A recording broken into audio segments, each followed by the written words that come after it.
Liiliretk on siis patrullvõistlus korraldatud naiskodukaitsjatele. Sellel aastal 3. korda. Eelnevalt on olnud ainult Pärnumaa ringkonna naised, aga siis sel aastal on üle-eestiline. Rajale läks 10 võistkonda. Pärnust, Tallinn, Harju, Jõgeva, Järva, Tartu ja Pärnust siis ka 1 kodutütred.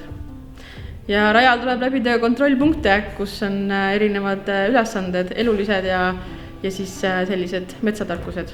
Näiteks on meil merepäästepunkt, tuleb veest kannatanud päästa, meditsiin, erinevad loomanahad ja sellised takistusrada on olemas.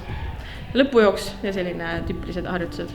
Ja rajal tuleb liikuda siis varjatult, on vastutegevus ja tuleb siis käituda vastavalt, et elusid ära ei kaotaks. 4-liikmelised naised ja siis ongi siin tase on erinev, on kas esimest korda täitsa, kes on rajal või siis on isegi kogemustega veidi, et ma arvan, et põnev on kõigile just võib-olla siis kogemustega inimestel ülesande pooled ja esimest korda rajal olijatele just siis rajal liikumine ja vastutegevuse eest põgenemine.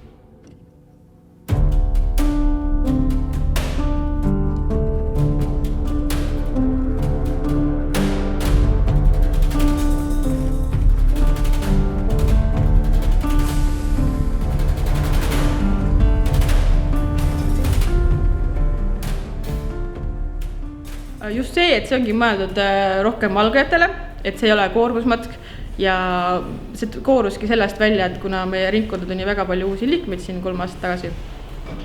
Ja me arvasime ja tundsime, et on vajalik teha tutvustus, mis asi see patrullvõistlus on.